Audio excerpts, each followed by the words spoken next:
Bagaimana Allah Subhanahu wa taala menekankan kita untuk bersedekah yang terbaik, ya. Dan tidak menyakiti hati si penerima. Nah, ini penting, tidak menyakiti hati si penerima.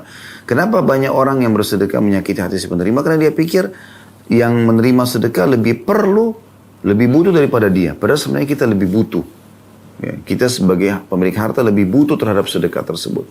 Ingat statement sebagian salaf yang pada saat ada orang-orang miskin datang lalu kemudian dia berbagi kepada mereka. Pada saat dia berbagi pada mereka, ya, lalu pergi, orang-orang miskin itu dia bilang sama murid-muridnya, lihatlah, sambil senyum dia mengatakan, lihatlah, orang-orang ini membawa amal-amal sedekah kita ini ketimbangan amal tanpa diupah sedikit pun. Dalam sekali maknanya, maksudnya, yang sudah saya berikan kepada mereka, mungkin secara kasat mata, mereka menikmatinya dari makanan, dari pakaian, dari uang misalnya. Tapi, hakikatnya itu adalah, uang yang dibawa itu akan dibawa ketimbangan amal. Misalnya kita sedekah 1 juta rupiah. Kita memberikan makan sekian banyak, pakaian sekian misalnya, lembar. Jumlah itu akan dibawa ketimbangan amal kita hari kiamat dan akan dilipat gandakan di sisi Allah Subhanahu wa ta'ala.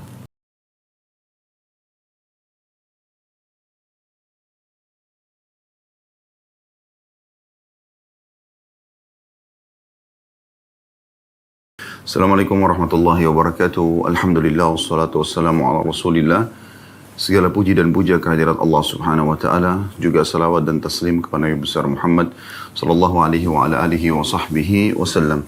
Kita akan masuk teman-teman sekalian di hadis kita pada siang ini. Semoga Allah berkahi. Hadis nomor 562 masih di bab yang sama. Berbunyi dari Abu Kabsha Amr bin Sa'ad al-Am'ari al-Anmari radhiyallahu anhum, bahwa beliau mendengarkan Rasulullah sallallahu alaihi wasallam bersabda, "Thalathatun uqsimu 'alaihinna wa uhaddithukum hadithan fahfadhuhu. Ma naqasa malu 'abdin min sadaqa wa la dhulima 'abdun madlamatan sabara 'alaiha illa zadahu Allahu 'izza wa la fataha 'abdun baba mas'alatin illa fataha Allahu 'alaihi baba faqrin aw kalimatan nahwaha." Hadis ini terjemahannya adalah, kata Nabi SAW, ada 3 hal yang aku bersumpah atasnya. Ya, saking pentingnya untuk dihafal dan diperhatikan, diterapkan dalam kehidupan, Nabi SAW bersumpah atas 3 hal ini.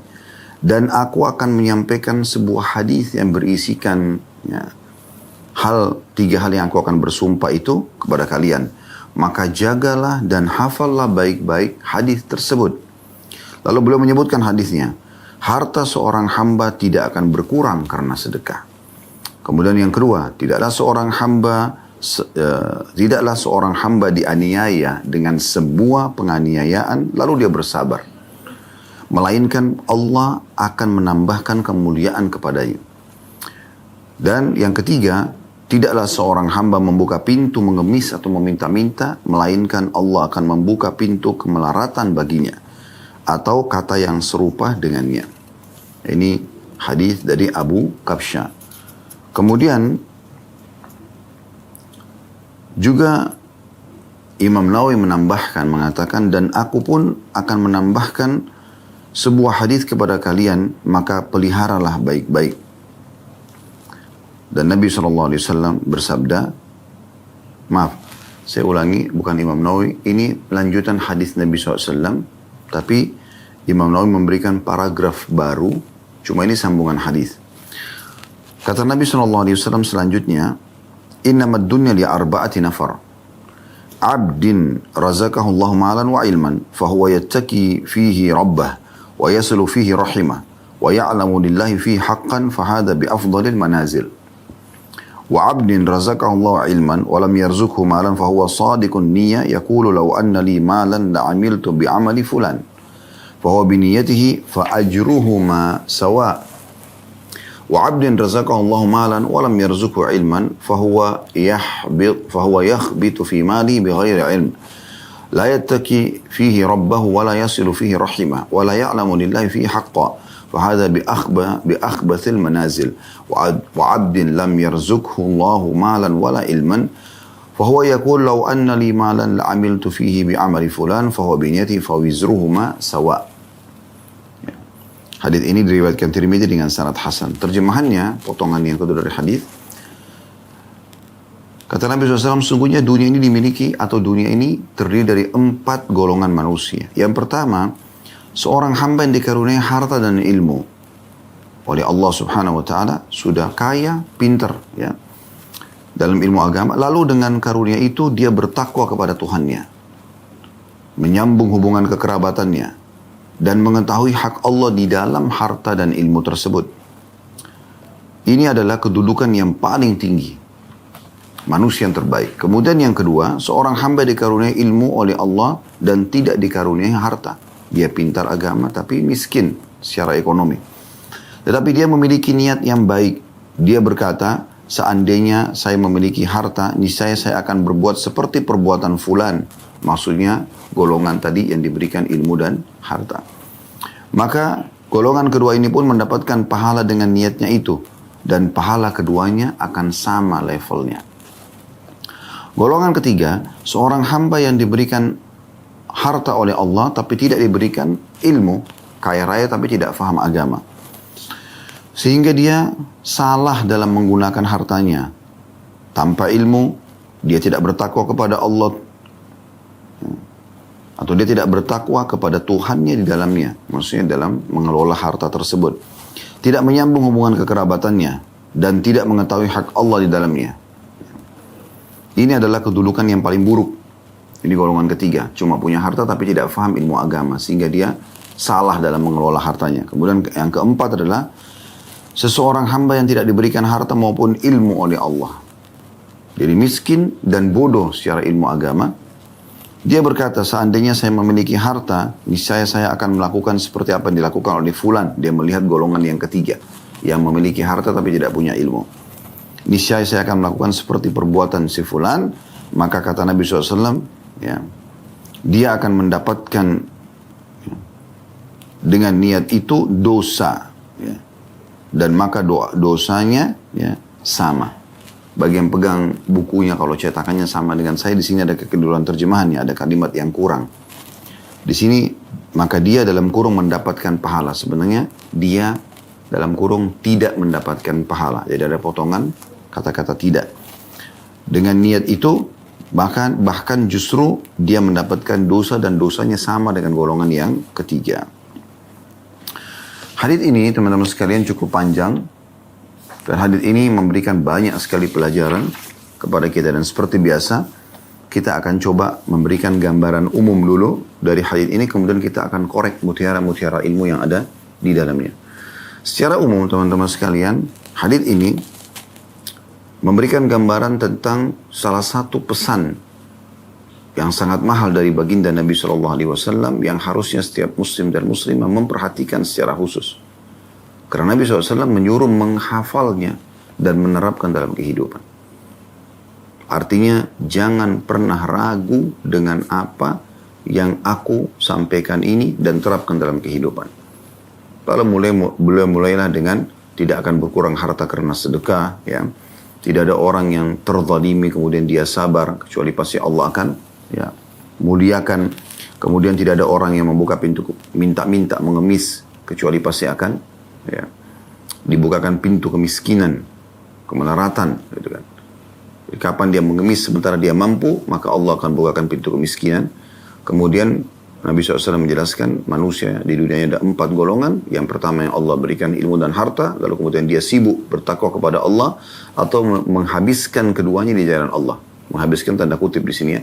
Dia terus mengajar dan dia terus bersedekah. Kemudian yang kedua, orang yang Allah kasih ilmu tapi tidak punya harta. Tapi karena dia betul-betul niat tulus, dia mengatakan, ya Allah, kalau seandainya engkau memberikan kepadaku harta seperti si fulan, golongan pertama, yang banyak membangun masjid, rumah anak yatim dan segala macam, saya juga akan buat yang sama. Dan benar-benar kalau Allah kasih dia harta, dia akan buat itu. Maka dua-duanya sama pahalanya dengan niat yang baik tadi. Nanti akan kita jelaskan panjang lebar dalam mutiara ilmunya, insya Allah. Kemudian yang ketiga, yang Allah karuniai harta tanpa ilmu, tidak pernah mau belajar ilmu agama, sehingga dia tidak tahu mana halal, mana haram. Dia tidak tahu haknya Allah dalam harta tersebut. Maka ini adalah kelompok, kata Nabi SAW, yang buruk. Kemudian yang keempat, yang lebih buruk lagi adalah yang tidak dikaruniai ilmu dan harta. Namun dia tidak melihat golongan pertama dan yang kedua, namun dia melihat golongan yang ketiga sambil mengatakan, dan dia dengan niatnya bertekad benar, kalau seandainya saya punya harta seperti fulan, golongan yang ketiga yang sibuk malah bangun diskotik, bar dan segala macam, maka saya akan buat yang sama. Dengan niatnya itu, maka dosanya sama dengan golongan yang ketiga. Ini sangat bodoh sekali.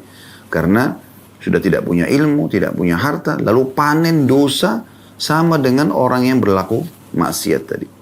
Inilah kurang lebih garis besarnya hadis yang sedang kita akan bahas insya Allah. Baik, kita akan korek mutiara hadis ini. Yang pertama, pentingnya seseorang muslim untuk menerapkan wasiat-wasiat Nabi SAW. Bukan hanya hadis ini, seluruh hadis Nabi SAW. Dimulai dari perintah-perintah yang berisikan hal wajib, ya, sampai kepada hal yang sunnah. Perlu saya titik beratkan teman-teman sekalian, perintah yang sifatnya hukum fikihnya sunnah, artinya Anda kalau kerjakan dapat pahala. Secara definisi secara hukum fikih, sunnah adalah, ya, bukan makna sunnah yang umum. Kalau kita menjelaskan sunnah yang umum, definisi, ya, umum sunnah adalah semua perbuatan, perkataan, contoh Nabi SAW dan para sahabat Nabi. Diambil daripada hadis Irbat. Alaikum bisunnati wa sunnah khulafa'ur rasyidin mahdina min ba'di. Berpeganglah pada sunnahku dan sunnah khulafa'ur rasyidin setelahku. Maka Nabi dan sahabat diistilahkan dengan sunnah. Irbat adalah nama seorang sahabat yang meriwayatkan hadis tadi itu. Tapi di sini kita sedang bicara definisi sunnah dalam fikih, ya, yang merupakan partner daripada wajib, gitu. Yaitu kalau Anda kerjakan dapat pahala, Anda tinggalkan tidak berdosa. Seperti sholat sunnah, puasa sunnah, ya, zikir, berdoa. Ya. Ini semua hukumnya sunnah secara hukum fikih. Nah di sini teman-teman sekalian, yang sunnah pun adalah perintah. Selalu saja ada orang ditanya, kenapa Anda tidak puasa sunnah? Kan sunnah. Artinya, tidak apa-apa kan saya tidak berdosa. Ya dia tidak kerjakan. Kenapa enggak sholat sunnah duha, sholat tahajud, ya. Misalnya, kenapa enggak sujud syukur, kenapa enggak sujud tilawah, kenapa enggak sibuk berzikir, berdoa, membaca Al-Quran. Karena dia bilang itu sunnah semuanya. Artinya sunnah seakan-akan tidak perlu untuk diperintahkan. Lalu untuk apa? Baginda Nabi SAW sampaikan kalau begitu. Bagaimana ya seorang muslim harus memahami poin ini. Makanya Nabi SAW menitik beratkan di sini. Walaupun perintahnya di sini adalah sunnah, ya ada sunnahnya. Artinya di sini secara hukum fikih, yaitu bersedekah. Ya, mengeluarkan, ya, apa yang harus dia keluarkan, yang Allah SWT amanahkan kepada dari harta, maka Nabi SAW tetap mengatakan, Thalathatun uqsimu alaihinna, 3 pesanku yang aku bersumpah tentang kedudukannya, tentang pentingnya kalian terapkan sebagai kehidupan kalian. Wa uhaddithukum hadithan fahfadhu, dan aku akan ya, tuangkan ketiga pesan itu dalam sebuah hadis, hafal baik-baik, siap amalkan. Ya, jadi pesannya sebenarnya lebih kepada jangan milih-milih hadisku, kerjakan semuanya apa yang aku perintahkan, apakah wajib ataupun yang sifatnya hukumnya sunnah dalam definisi fikih tadi yang sudah kita jelaskan. Kemudian kita ambil mutiara yang kedua, pesan pertama Nabi SAW. Jadi ada 4 pesan dalam hadis ini seluruhnya, ya. Pesan pertama Nabi SAW, ma naqasa malu abdin min sadaqah. Tidak akan pernah berkurang harta seorang hamba karena bersedekah. Ini pesan yang sudah kita jelaskan tadi, sepintas mereview kembali hadis yang kita sampaikan pada pekan lalu, namun kami titik beratkan lagi. Saudaraku muslim, sedekah keluarkan, dan sedekah pangkal kaya, pangkal kesehatan, pangkal semua kebaikan. Sudah sering kita jelaskan perkataan-perkataan para ulama dari awal kita bahas masalah bab kedermawanan. Ya. Bagaimana Abu Hatim rahimahullah mengatakan, memberikan kiasan kepada kita supaya kita lebih faham. Beliau mengatakan, bakhil itu adalah sebuah pohon di neraka. Dan ranting-rantingnya menjulang sampai ke bumi. Siapapun yang berpegang pada salah satu ranting-rantingnya, dia akan dibawa ke neraka itu. Sementara kedermawanan adalah sebuah pohon di surga yang ranting-rantingnya sampai ke bumi. Siapa yang berpegang pada ranting-ranting itu, maka dia akan masuk ke dalam surga. Dan ketahuilah, surga tempatnya orang-orang dermawan. Umar bin Khattab berkata radhiyallahu anhu, sedekah akan membawamu langsung ke hadapan sang raja. Karena banyak sekali hadis, diantaranya Nabi SAW mengatakan, as-sadaqatu tudfi'u ghadabur rahman. Sedekah itu akan meredam murkahnya sang maha penguasa, atau Allah subhanahu wa ta'ala. Jadi cara tercepat agar tobat kita bisa diterima, ya, cara tercepat untuk meraih kasih sayang dan rahmat Allah subhanahu wa ta'ala, dan semua berhubungan dengan bab-bab kebaikan, bersedekah. Kapan dalam diri Anda sudah ada keinginan selalu ingin berbagi, bersedekah dan sesuai dengan kemampuan kita, maka berarti Allah menginginkan kebaikan buat Anda. Inilah yang merupakan ciri khas dari pribadi Nabi SAW. Anda masih ingat hadis-hadis sebelumnya, bagaimana Nabi SAW memiliki ciri khas, tidak ada orang yang minta kecuali pasti beliau kasih. Tidak pernah menolak. Kadang-kadang kalau beliau tahu yang minta ini sebenarnya adalah orang yang mampu, beliau kasih. Namun beliau mengingatkan, sesungguhnya orang-orang yang seperti ini keluar dari sisiku sementara mereka membawa api neraka. Karena mereka minta sementara mereka mampu. Jadi kayak orang yang mengemis, nanti disebutkan dalam pesan yang ketiga dalam hadis ini ya. Lalu kata Umar radhiyallahu anhu, ya Rasulullah, kalau begitu kenapa Anda memberikan kepada mereka? Kata Nabi SAW, karena mereka mendesakku. Mereka selalu meminta, sementara Allah menghilangkan dari diriku sifat bakhil. Jadi berarti orang yang minta pun, walaupun orang itu, sebenarnya kita tahu, ini orang tidak layak untuk dibantu. Tapi karena dia minta, ada hukum terpisah antara hukum dia yang minta, sementara dia mampu, dia dilarang dalam Islam seperti itu, dengan hukum kita yang sedang dimintai, sementara kita diperintah untuk memberi. Maka ini poin perlu digarisbawahi. Selalu setiap muslim mengetahui dia sedang bermuamalah dengan Tuhannya Allah subhanahu wa ta'ala secara langsung. Ya.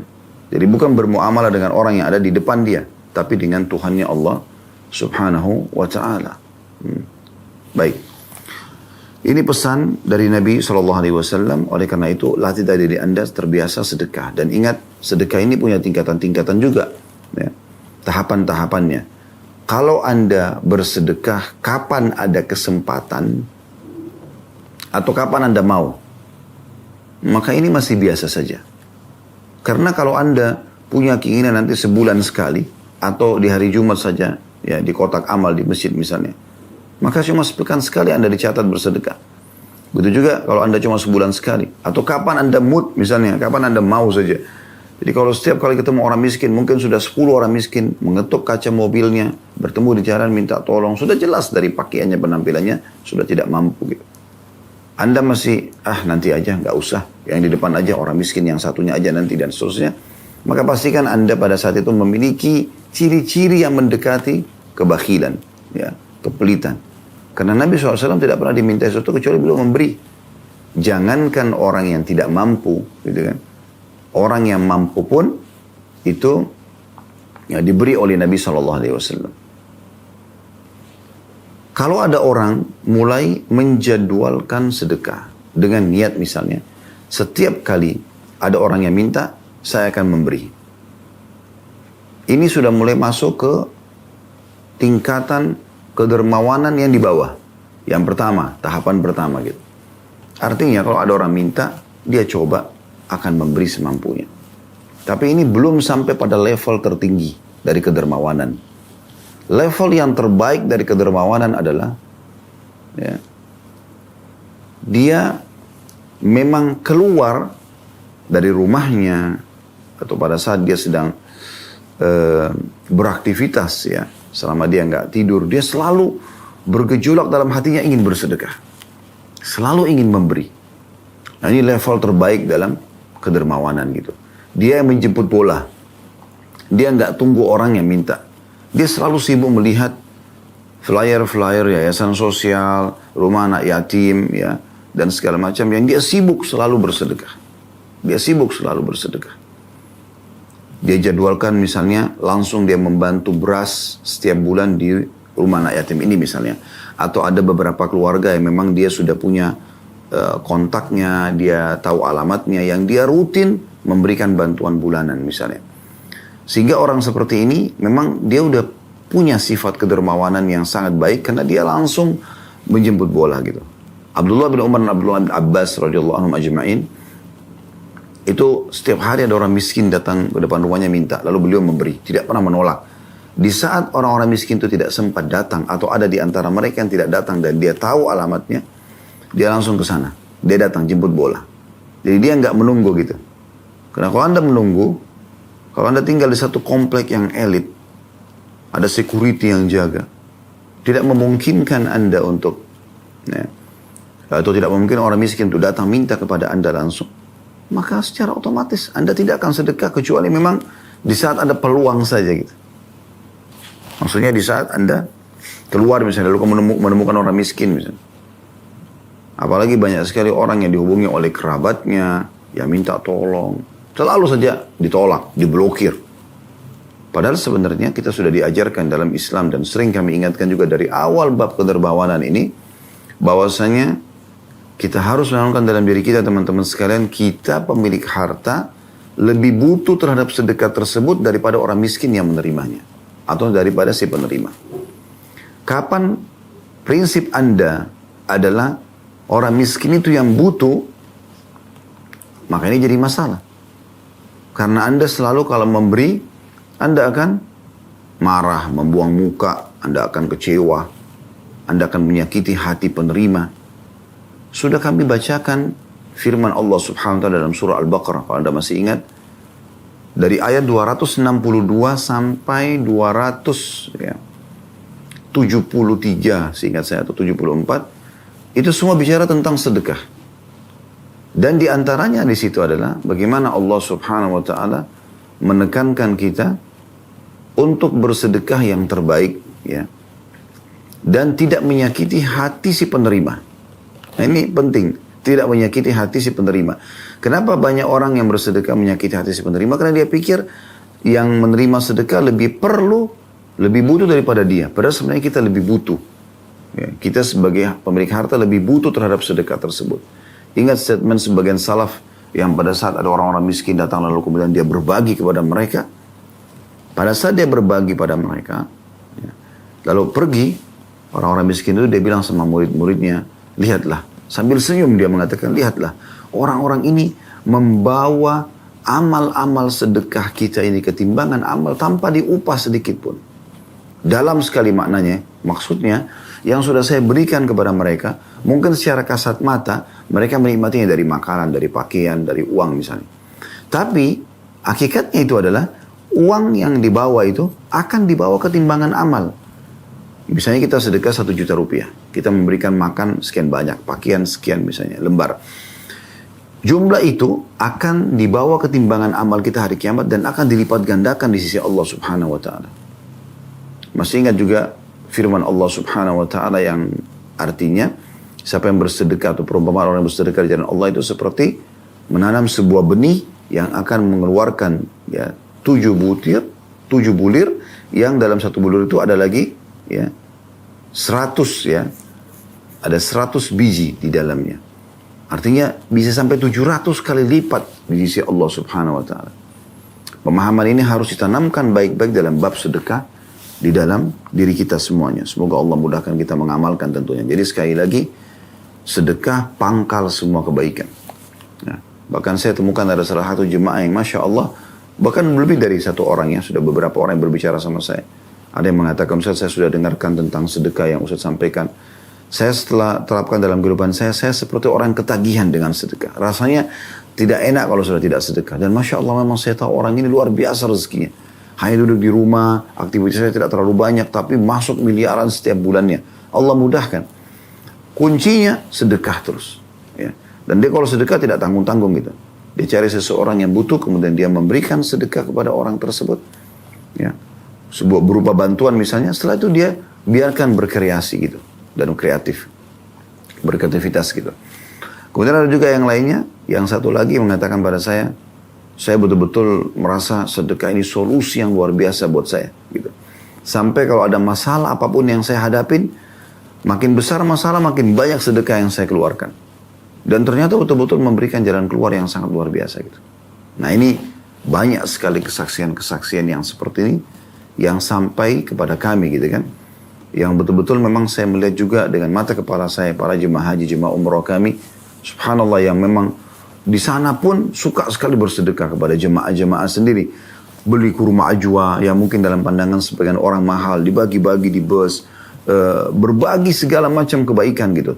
Suka berbagi-bagi pakaian, ada yang berbagi sejadah, ada yang sibuk memberikan hadiah buat kerabat-kerabatnya pada saat dia pulang. Kita lihat orang-orang seperti ini memang subhanallah, Allah bukain rezeki yang melimpah sekali. Ya. Rata-rata yang Allah limpahkan rezeki yang luas itu dan bertahan dalam kehidupan dia, bahkan pada saat dia meninggal menjadi warisan yang cukup banyak, itu karena dia buka pintu sedekah. Bahkan ini terjadi bukan hanya pada kaum muslimin. Orang non-muslim pun yang suka memberi, Allah bukakan juga pintu rezeki walaupun dia tidak mendapat pahala dari sedekahnya. Sebagaimana Imam Qurtubi rahimahullah mengatakan, orang-orang kafir itu, beliau mengangkat beberapa hadis Nabi SAW yang kurang lebih makna hadis tersebut. Orang-orang kafir yang melakukan kebaikan-kebaikan dalam pandangan agama Allah. Seperti bakti dengan orang tua, menjenguk orang sakit, bersedekah misalnya ya. Ini kan dalam pandangan agama Islam atau agama Allah baik gitu. Nah, orang-orang kafir yang melakukan perbuatan ini, dia tidak dapat pahala. Lalu apa yang terjadi? Allah ganti, kata Nabi SAW, dengan kebaikan-kebaikan buat dia di dunia. Allah berikan dia kekayaan, Allah berikan dia kesehatan, Allah berikan dia keturunan segala macam, dan Allah habiskan di dunia semuanya. Sampai kata Nabi SAW, kalian akan melihat orang-orang kafir mati mereka sangat mudah, karena Allah ingin menghabiskan semua pahala mereka di dunia. Sementara orang mukmin, engkau akan temukan pada saat meninggal di keningnya ada keringat, karena Allah ingin menghabiskan dosanya sebelum dia wafat. Jadi ini terjadi bukan hanya pada orang-orang muslim. Orang muslim akan mendapatkan dua manfaat. Mendapatkan balasan dari Allah subhanahu wa ta'ala di dunia dia, dan akan mendapat pahala yang dia panen pada akhirat nanti. Sementara orang kafir hanya mendapatkan di dunia, tapi tetap juga Allah balas kedermawanan dan kebaikan ini ya bagi siapapun pelakunya. Kemudian yang kedua, atau pesan yang ketiga dari hadis ya, yaitu wala zulima abdun mazlamatan sabara alaiha illa zadahu Allah izza.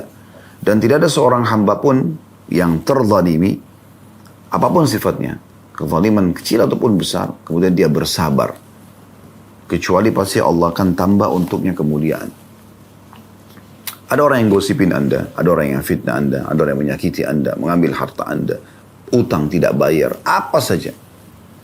Fahami poin penting, teman-teman sekalian, bukan cuma Anda yang mengalaminya. Siapa di antara kita tidak pernah digosipin orang? Tidak pernah difitnah oleh orang? Atau adakah orang di antara kita pada saat orang lain utang, semua utangnya dibayar? Atau memang keadaan kita akan sama? Siapa di antara kita teman-teman tidak pernah mengalami keselio, sakit kepala, sakit gigi, ya, capek, letih, dan segala macam hal? Ada hal-hal yang standar yang Allah datangkan kepada semua orang. Maka jangan pada saat datang kepada Anda, justru Anda hilangkan pahala dengan berkeluh kesah. Saya pernah jelaskan di beberapa materi yang lalu, syukur dan sabar seperti dua sayap dalam kehidupan kita. Satu sisi sayap, kalau ada nikmat kita bersyukur. Sisi yang lain, dan ini harus berimbang dengan tadi yang pertama. Sisi yang lain itu, sayap yang kedua adalah sabar pada saat cobaan datang. Ini harus berimbang. Kalau Anda hanya bersyukur pada saat nikmat ada, alhamdulillah, saya lagi ada makanan, lagi ada pakaian, lagi ada ini dan itu. Namun sedikit Allah diuji di hartanya, mungkin usahanya ada yang sedikit kurang omsetnya, atau bangkrut, atau ada pegawai yang buat masalah dan segala macam. Lalu dia tidak bisa bersabar, ini gak berimbang, seperti dia tidak punya sayap. Satu lagi, bagaimana bisa seimbang penerbangan pesawat itu kalau sayapnya cuma satu? Sulit, ya. Atau dia, ya, pada saat ada cobaan dia bersabar. Dia miskin, dia susah, dia sakit, dia bersabar, tidak berkeluh kesah. Lalu kemudian Allah bukakan pintu rezeki, mulai ada rezekinya. Pada saat dibuka justru kufur kepada Allah subhanahu wa ta'ala. Seperti kasus Qarun di zaman Nabi Musa AS yang Allah ceritakan dalam Al-Quran. Ya. Dia dulu miskin, lalu dia minta kepada Nabi Musa agar doakan supaya Allah bukakan dia pintu rezeki. Lalu Allah dengan doa Nabi Musa, Allah berikan dia ilmu, bisa ya mengelola emas, sampai akhirnya dia menjadi orang yang paling kaya di kaumnya. Namun setelah itu dia jadi kufur. Akhirnya Allah tenggelamkan dengan seluruh hartanya. Oleh karena itu ini harus berimbang teman-teman. Anda harus tahu, di saat nikmat ada, syukur. Di saat cobaan ada, bersabar. Harus ada keseimbangan. Dan para ulama kita, kaum salaf dulu sudah sangat paham poin ini. Kalau nikmat ada mereka, Alhamdulillah, Alhamdulillah, tidak pernah lisannya berhenti. Setiap langkahnya, setiap gerakannya diikuti dengan Alhamdulillah. Karena tahu nikmat biologis yang dia nikmati, nikmat makanan, nikmat oksigen, nikmat cahaya yang bisa ditangkap oleh matanya, nikmat suara yang bisa ditangkap oleh kupingnya, suara yang dia bisa keluarkan. Dia tidak buta, tidak tuli, tidak bisu. Ya. Anggota tubuhnya masih bisa berfungsi. Segala macam nikmat yang luar biasa. Maka dia selalu mensyukurinya. Karena dia tahu Allah mengatakan dalam surah Ibrahim, la in syakartum la azidannakum wa la in kafartum inna adzabi lasyadid. Kalau kalian bersyukur saya akan tambah, kalau kalian kufur maka siksaku sangat pedih. Ya. Sisi lain dia juga bersabar kalau ada cobaan. Dia nikmatin proses daripada cobaan tersebut. Apa kata Umar radhiyallahu anhu? Kalau ada seorang hamba diuji oleh Allah Subhanahu wa taala, maka ada dua keadaan hamba. Keadaan yang pertama adalah ini yang terbaik. Dia terima sebagai ujian dari Allah. Misal bangun tidur pagi hari sakit. Maka dia terima dulu, oh Allah lagi uji saya. Kemudian dia bersabar. Apa itu sabar? Menerima takdir Allah lalu ikhtiar mencari jalan keluar. Dia minum air hangat, dia minum obat herbal kah, dia ke dokter kah, dia ikhtiar, ini namanya sabar. Tapi dia tidak berkeluh kesah, dia terima. Maka orang ini mendapatkan pahala, mudah melalui permasalahan yang sedang dia hadapi, karena dia tidak jadikan beban hidupnya, dan dia akhirnya mendapatkan solusi atau jalan keluarnya. Dapat 3 hal. Dapat pahala, mudah melaluinya, dapat solusinya. Golongan yang kedua, yang diberikan ujian atau cobaan ini, dia tidak bisa menerima itu sebagai ujian dari Allah. Maka dia berkeluh kesah. Apa yang terjadi? Dia dapat dosa. Karena dia memprotes keputusan Allah. Dia sulit melaluinya. Selama dia sakit, toh juga ada takdirnya sakit itu akan berlalu pada dia 2 minggu misalnya. 2 pekan, 1 bulan, 1 tahun. Itu akan berlalu sesuai dengan apa yang Allah tentukan. Maka dia sulit melalui karena selalu, ini penyakit saya, berkeluh kesah, begini dan begitu. Ini istri saya, suami saya, anak saya, keluh kesah semuanya. Maka dia dapat, ya, dia di sini, dia dapat dosa, kemudian dia sulit melaluinya, dan dia tidak menemukan jalan keluarnya. Ini statement Umar yang sangat bijaksana, radhiyallahu anhu. Jadi memang kita harus memahami masalah ini. Juga sabda Nabi SAW dalam hadits yang masyhur riwayat Bukhari Muslim, ajaban li amri mu'min, sungguh mengagumkan perkaranya orang-orang beriman, wala yakunu dzalika illa li mu'min. Dan itu tidak dimiliki kecuali oleh orang-orang beriman. In asabahu sarra syakar. Kalau diberikan nikmat dia bersyukur. Ini sayap yang pertama tadi. Ya. Wa in asabahu dharra sabar. Kalau diberikan cobaan dia bersabar. Nah ini semua perkara ini baik. Dalam sabda lain kata Nabi SAW, dalam sabda yang serupa hadis yang lainnya, kata Nabi SAW, inna kulla amrahu khair. Semua perkara orang mukmin baik. Kalau diberikan nikmat dia bersyukur, diberikan cobaan dia bersabar. Nah ini 2 hal yang harus difahami. Makna daripada pesan ketiga dari hadis di sini, dan tidak ada seorang hamba yang terzalimi, kemudian dia bersabar kecuali Allah akan tambah kemuliaan apa yang tadi kami paparkan itu. Jadi kita harus bisa bersabar menerima cobaan. Bukan cuma kita sendiri, semua orang akan diuji. Dan ingat sabda Nabi SAW, ya, Allah tidak akan menguji seorang hamba di atas kemampuannya. Sejalan dengan firman Allah SWT, la yukallifullahu nafsan illa wus'aha. Allah tidak akan bebankan hamba di atas kemampuannya. Juga sabda Nabi SAW, inna idhamal ajri ma'idhamil bala.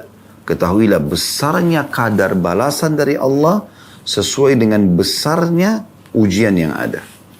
Makin besar ujian tersebut, maka makin besar pahalanya. Ada hadis yang selalu saya jadikan pegangan hidup saya, teman-teman sekalian yang lain. Kata Nabi SAW, nanti pada hari kiamat, orang-orang yang melihat bagaimana besarnya pahala orang yang diuji dengan ujian banyak di dunia, ya, besarnya balasan yang Allah berikan kepada mereka. Orang-orang yang lihat itu, yang ujiannya sedikit di dunia, mereka berharap dikembalikan ke dunia untuk digunting-gunting kulitnya. Itu kan menyakitkan sekali, kulit kita digunting-gunting. Tapi orang-orang yang melihat nanti pada hari kiamat yang ujiannya sedikit di dunia, orang-orang yang berat ujiannya di dunia, dan dia lihat bagaimana mereka dibalas pahala orang-orang yang berat ujiannya ini, maka yang sedikit dunianya akan berharap dikembalikan ke dunia untuk digunting-gunting kulitnya. Supaya dapat pahala seperti atau balasan seperti orang yang telah diuji yang berat itu oleh Allah subhanahu wa ta'ala.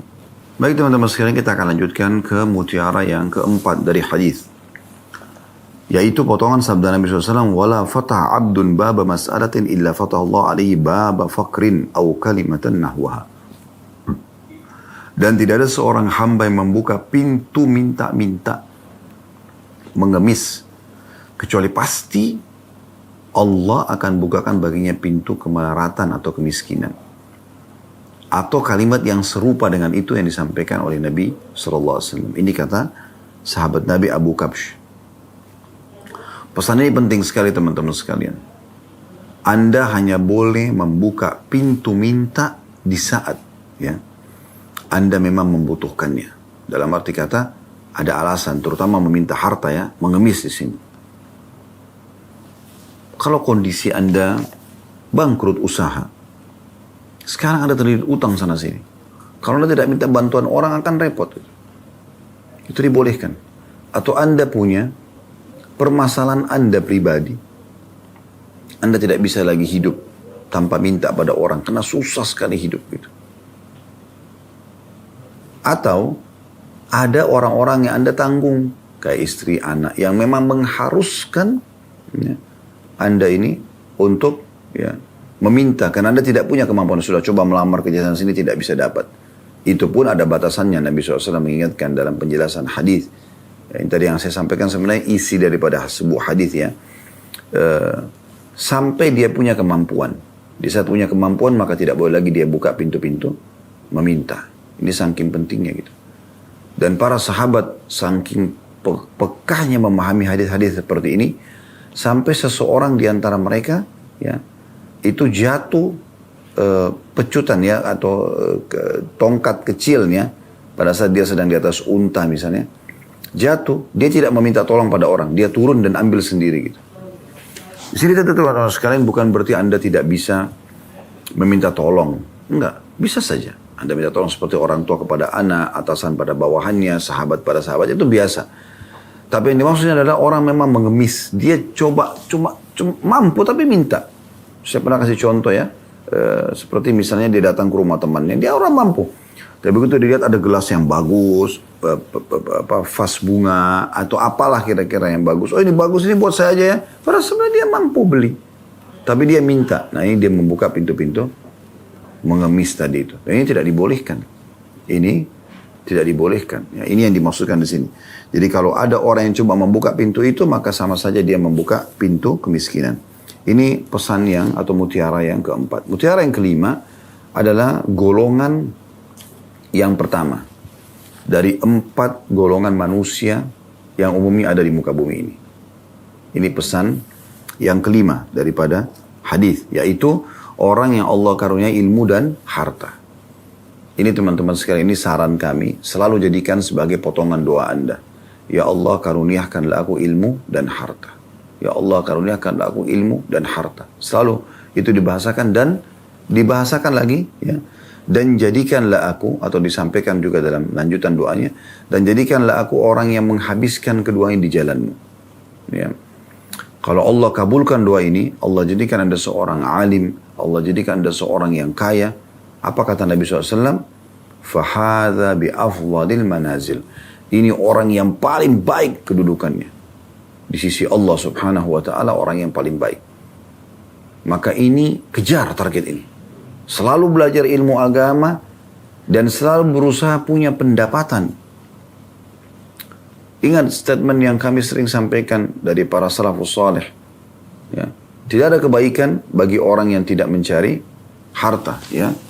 Berapa kali saya bacakan dan ingatkan tulisan, ya, sebuah tulisan sederhana sekali tapi luar biasa manfaatnya ya. Yang ditulis oleh Syekh Abdurrahman bin Ali Al-Askar. Beliau mengangkat banyak sekali statement para ulama salaf yang berhubungan dengan masalah ini. Contoh misal, kata Sa'id bin Musayyib rahimahullah, la khaira fi man la yatlubul mal. Tidak ada kebaikan bagi orang yang tidak mencari pendapatan. Yaqdi bihi daina, yang dengan pendapat itu dia bisa bayar utang-utangnya. Wa yasunu bihi 'irdah, dan dia menjaga nama baiknya. Wa yaqdi bihi dhimamah, dia juga memenuhi kebutuhan-kebutuhannya. Wa immata taraka mirathan lima ba'dah, dan kalau dia wafat dia tinggalkan sebagai warisan. Ya. Itu luar biasa statementnya. Dan wasiat Qais bin Asim kepada anak-anaknya di saat dia akan meninggal dunia, dia mengatakan, alaikum bil mali wastina'ah, kalian harus mencari harta itu, ya, fa inna mambahatul karim, karena dia pendapatan yang baik. Wa yustagna bihi 'anil la'im, dan menyelamatkan dari keterhinaan. Wa iyyakum wal mas'alah, dan jangan pernah kalian mengemis. Fa inna akhiru kasbar rajul, karena itu pendapatan terakhir. Kalau udah nggak bisa lagi, udah bangkrut usaha, terlilit utang, memang kalau kita nggak minta mati kelaparan, nah itu pendapatan terakhir. Kemudian beliau mengatakan, innal amala wa in kana yasiran fa huwa khairu minal batalah. Ketahuilah, bergerak, beraktivitas, bekerja, walaupun sederhana, masih jauh lebih baik daripada menganggur, vakum. Wa khairu min tidharin nawari min ashabil mal, dan lebih baik daripada menunggu pemberian daripada pemilik harta. Wa aswa minhu su'alu ashabil gina, dan yang lebih buruk lagi adalah terus mengemis, ya, mengemis di hadapan para orang-orang kaya. Liannahum in a'tahu bakiyatil minna ala dhahri yahmiluha, karena kalau dikasih pun tetap ada satu keterhinaan yang ada di pundak dia. Misal contoh, kita mengemis nih pada seseorang, kemudian satu waktu kita menjadi orang kaya, lalu ketemu dengan orang yang dulu kita mengemis, masih tertinggal kan ada bekasnya, gitu. Wa in mana'uhu faqad ijtama' indahu su'atan, dan sebaliknya kalau ditolak pada saat dia minta kepada orang kaya, kalau diberi tadi masih ada satu bekas di pundaknya yang terus dia bawa selama hidupnya. Kalau dia ketemu sama orang itu, oh orang ini dulu yang pernah bantu saya pernah mengemis sama dia. Ini kalau dia mengemis ya, di saat memang dia sebenarnya tidak butuh untuk mengemis gitu. Dan kalau dia ditolak oleh orang kaya itu, kata beliau, maka telah berkumpul di sisinya dua keburukan. Zillatul khayba wa zillatus su'al. Keterhinaan wibawanya tercoreng, dan juga terhina dalam mengemis tadi. Umar bin Khattab berkata radhiyallahu anhu, maksabatun fi di'ana khairu min su'alin nas. Mencari pendapatan walaupun dalam kesulitan mencari pendapatan itu jauh lebih baik daripada mengemis. Dinukil juga Luqman Al-Hakim, annahu qala li ibnihi, dia berkata kepada anaknya, ya bunai istagni bil kasbil halal, wahai anakku selalu cari pendapatan yang halal. Fa innahu maftaqara ahadun illa asabatu ihda thalathu khisal, karena tidak ada orang yang meninggalkan mencari pendapatan halal itu kecuali dia akan dikena salah satu dari 3 permasalahan. Ya. Rikkatu fi dini, agamanya lemah. Orang yang miskin, agamanya lemah, bisa dibeli agamanya, bisa pindah agama. Ya. Ini bukan menghina orang-orang miskin, bukan. Justru menjadi motivasi, atau kami sedang memotivasi orang-orang yang miskin untuk ayo maju. Anda punya kemampuan untuk bisa menjadi orang yang kaya sebenarnya. Karena waktu kita sama orang kaya sama 24 jam. Matanya sama 2, telinganya sama 2, tangannya sama 2, sama. Kalau orang kaya Allah berikan 30 jam, kita 24 jam, ada selisih 6 jam, mungkin sama waktunya. Sama, kita punya potensi semuanya. Tinggal siapa yang mau. Sampai seseorang muslim pernah menyusun sebuah pepatah yang jadi masyhur, man jadda wajad. Siapa yang berusaha dia akan bisa mendapatkan hasilnya. Ya.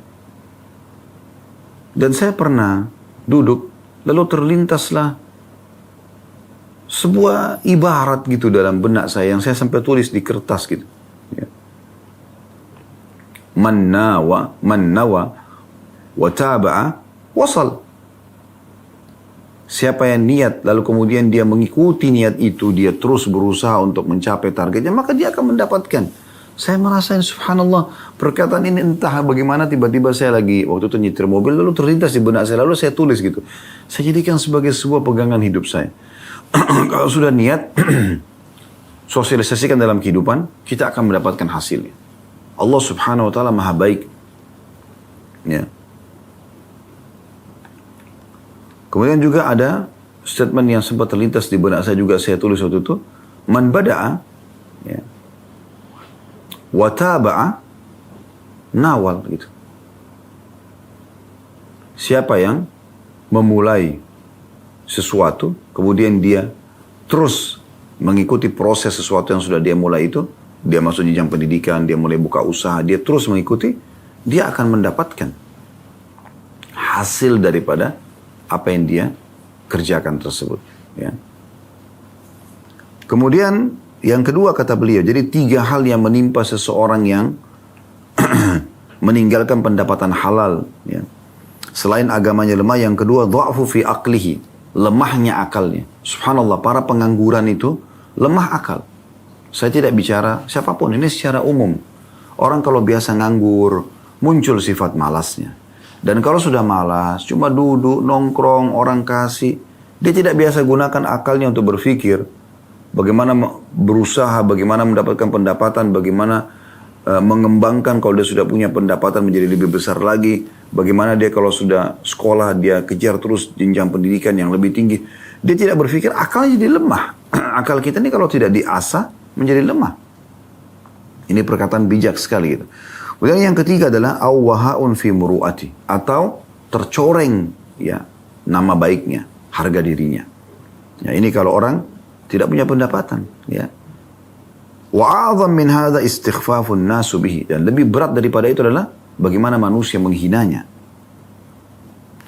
Dan juga beliau mengatakan, ya, mengangkat statement yang menarik, beliau mengatakan wa ta'awwadha Rasulullah sallallahu alaihi wasallam min umurin katsira. Dan Nabi SAW berlindung dari banyak hal. Liyubayyina linnas madarratha, untuk menjelaskan kepada manusia tentang buruknya, bahayanya, mudaratnya daripada apa yang beliau berlindung darinya. Wa yasta'inu billahi alal bu'd anha, dan beliau berlindung kepada Allah agar dijauhkan dari hal tersebut.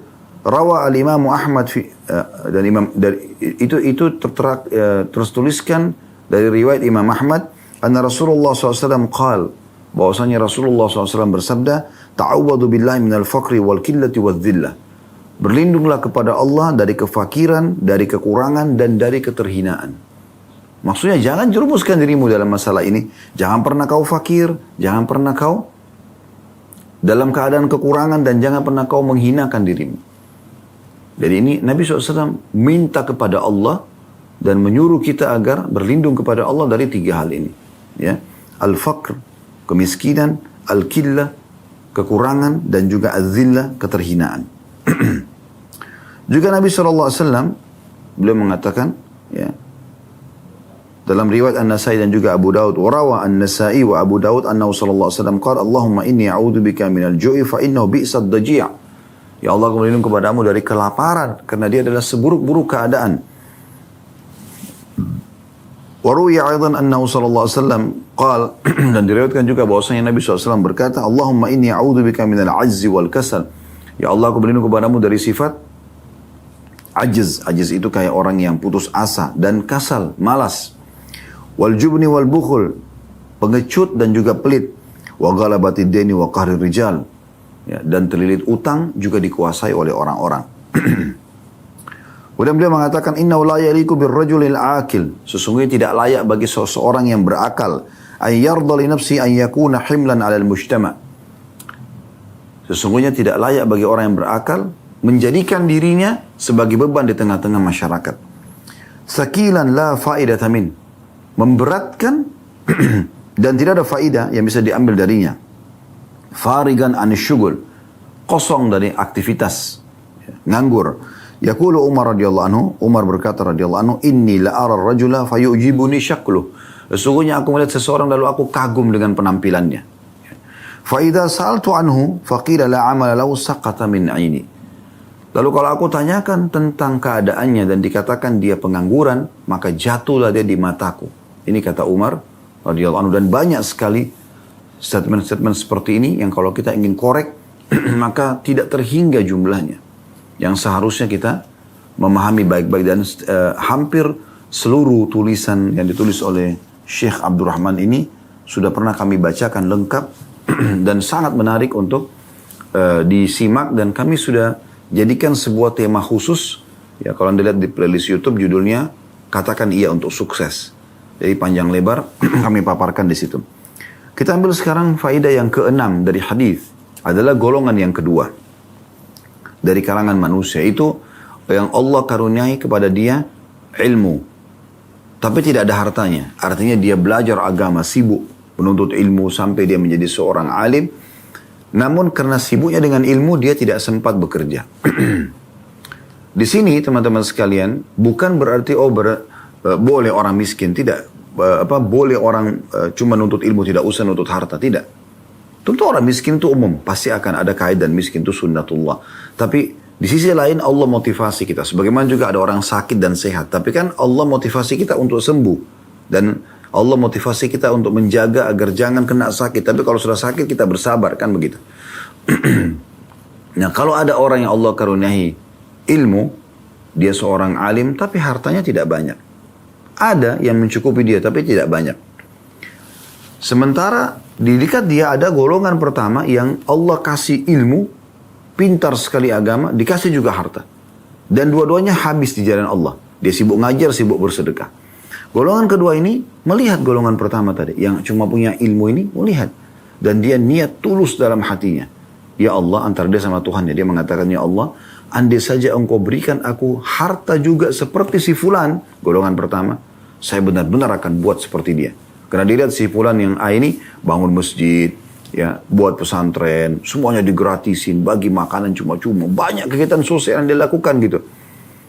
Maka dia cemburu, tapi cemburunya tidak berharap hilang dari golongan yang pertama. Dia berharap bisa berikan, kalau memang Allah kasih kesempatan dia akan buat yang sama. Karena ketulusan niatnya, ya, maka Allah akan berikan mereka pahala sama. Allah akan berikan dia pahala sama. Jadi sebenarnya hampir seluruh amal soleh yang pernah orang lakukan, kita sempat lakukan atau tidak sempat lakukan, teman-teman sekalian. Misal contoh haji. Ada orang, kita lagi lihat musim haji, orang lewat, bus-bus, sering kita lihat di Indonesia banyak bus-bus yang lewat, orang lagi pergi haji. Jangan cuma bilang, oh itu jemaah haji ya, selesai. Hanya sebatas itu. Sayang sekali. Apa manfaatnya buat Anda? Orang semua tahu dan orang sekitar Anda lihat juga orang itu pergi haji. Coba pikir hadits ini. Anda kan mungkin sudah punya ilmu, oh haji itu rukun Islam, keutamaan haji mungkin Anda sudah tahu. Kalau haji mabrur tidak ada bahasan kecuali surga misalnya. Kenapa Anda tidak jadikan diri Anda seperti hadits ini? Anda mengatakan, ya Allah, ini antara Anda sama Allah. Jangan riak, jangan bilang sama orang. Antara Anda sama Allah saja. Anda mengatakan, ya Allah, kalau seandainya Engkau karuniakan aku kesempatan seperti mereka, aku pasti akan haji juga. Misal. Semoga saja dengan ketulusan niat Allah berikan kita pahala yang sama dengan mereka. Orang bangun masjid, orang bangun rumah anak yatim, orang sibuk. Apa saja kegiatan-kegiatan kebaikan, kita niat dalam hati agar bisa diberikan kesempatan untuk melakukannya. Ingat, tidak masuk dalam hal ini, teman-teman sekalian, orang yang punya peluang tapi dia tidak mau lakukan, dia bilang saya niat saja, ini nggak bisa. Contoh misalnya, dia sebenarnya bisa bayar travel, dia bisa pergi haji, tapi dia bilang, sudahlah, saya niat saja, supaya saya dapat pahala seperti mereka. Ini nggak dapat tentunya. Bukan itu yang dimaksud. Tapi dia tidak punya kesempatan, dia tidak punya harta, kemudian dia betul-betul tulus, kalau dikasih, maka dia akan melakukan hal yang sama. Nah ini mutiara yang bisa kita ambil dari hadis juga. Ya kita sudah sebutkan mutiara pertama tentang pentingnya memahami amalan-amalan sunnah. Mutiara yang kedua tentang pentingnya bersedekah dan tidak akan berkurang harta dengan sedekah. Mutiara yang ketiga tentang sabar terhadap cobaan yang sedang datang. Mutiara yang keempat tentang tidak bolehnya membuka pintu kemiskinan. Mutiara yang kelima, golongan pertama yang terbaik dari kalangan manusia, semoga kita termasuk, adalah di karena ilmu dan harta. Mutiara yang keenam adalah orang yang Allah karuniahi ilmu tapi tidak punya harta. Cuman dia selalu kejar pahala dengan niatnya. Sekarang kita masuk ke mutiara yang ketujuh. Ya, dan ini sekaligus kita membahas dengan mutiara kedelapannya ya. Mutiara ketujuhnya yaitu golongan yang ketiga, yang Allah karuniahi harta, dia kaya raya, tapi nggak pernah mau belajar ilmu agama, tidak pernah mau tahu mana halal mana haram. Memang banyak perusahaannya, banyak usahanya, tapi tidak pernah tahu ini halal atau tidak, gitu kan? Yang penting dia dapat keuntungan, yang penting dia bisa menjadi orang yang kaya, bisa memiliki fasilitas duniawi, yang semuanya kan dia tinggalkan, rumah mewah, mobil mewah, baju bermerek, dompet, sepatu segala macam. Lalu Anda meninggal, mau ditaruh di mana semua itu? Dibawa ke kuburan? Tidak bakal. Pasti akan dibagi. Ingat hadis Nabi SAW. Kalau anak Anda meninggal dunia, maka akan ikut ke kuburan 3 keluarganya. Bisa dia laki-laki, istrinya, anaknya akan ikut, keluarganya ikut ke kuburan. Kemudian juga akan ikut hartanya. Dan akan ikut amalnya. Serta akan pulang dari 3 ini 2. Keluarganya akan pulang. Istrinya bisa nikah lagi sama laki-laki lain. Suaminya bisa nikah lagi sama perempuan lain. Ya. Anak-anaknya akan pulang dan beraktivitas dengan kesibukan mereka masing-masing. Kemudian yang pulang yang kedua adalah hartanya. Mobil dia semewah apapun paling jauh diparkir di pagar kuburan. Tidak akan masuk ke liang lahat dan akan jadi warisan. Orang hanya mengenang, oh ini mobilnya dia, si fulan yang meninggal. Ini rumahnya, ini bajunya, ini sepatunya. Dan itu hanya hitungan hari. Setelah itu sudah bukan jadi milik Anda lagi. Bahkan mungkin bisa hitungan menit saja. Sudah menjadi haknya ahli waris. Hak orang lain. Dan tertinggal bersama dia adalah yang ketiga, amalnya. Yang selalu dia lalaikan. Sholatnya, puasanya, dan seterusnya. Ini yang tertinggal bersama dia. Sayangnya ini justru yang dilalaikan sama dia. Oleh karena itu teman-teman sekalian, jangan selalu mengejar harta tapi tidak diikuti dengan pemahaman ilmu agama. Akhirnya Anda gunakan harta tersebut padahal kemaksiatan. Ya. Tadi saya kasih contoh, bangun diskotik, bar, karaoke, segala macam. Ini jadi masalah ini. Akhirnya tersebar dosa-dosa dengan harta tersebut. Baik, sekarang kita masuk mutiara yang ke-8. Tentu ini buruk yang ketiga ini ya. Artinya kalau dia cuma harta saya tanpa mengetahui ilmu agama. Jadi Anda harus, kalau sekarang sudah terlanjur kaya tapi belum paham ilmu agama, belajar ilmu agama supaya tidak masuk dalam golongan ini. Golongan keempat, dan ini mutiara yang ke-8 yang terakhir, ini orang yang paling buruk. Udah miskin, pengangguran, gak mau bekerja, tambah lagi, ya, bodoh dalam agama, nggak faham, sehingga nggak bisa sholat, nggak tahu bagaimana sholat itu, nggak tutup aurat. Ini banyak kita temukan kadang-kadang di tengah-tengah masyarakat kita, ya. Udah susah hidupnya, bodoh lagi dalam ilmu agama. Maka mau diapakan orang seperti itu? Berarti apa manfaatnya dia di tengah-tengah masyarakat? Nggak dekat sama Tuhannya, juga nggak ada manfaatnya buat manusia. Uniknya di sini, kata Nabi SAW, golongan keempat ini, yang paling buruk, dia melihat golongan ketiga tadi. Yang punya harta tapi tidak punya ilmu. Lalu dia bilang begini. Kalau seandainya saya punya harta seperti ini. Atau orang ini. Saya diberikan seperti dia. Saya akan buat yang sama. Saya akan bangun juga diskotik, bar, segala macam. Saya akan berzina sana sini. Mabuk-mabukan. Misal. Apa kata Nabi SAW? Fahuma fi wazri sawa. Maka dosanya sama.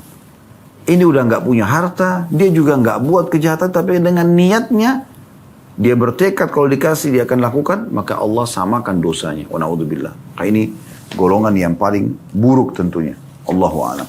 Semoga apa yang kita bahas hari ini bermanfaat buat kita. Kalau ada benar dari Allah, kalau ada salah dari saya mohon dimaafkan. Subhanakallahumma bihamdika.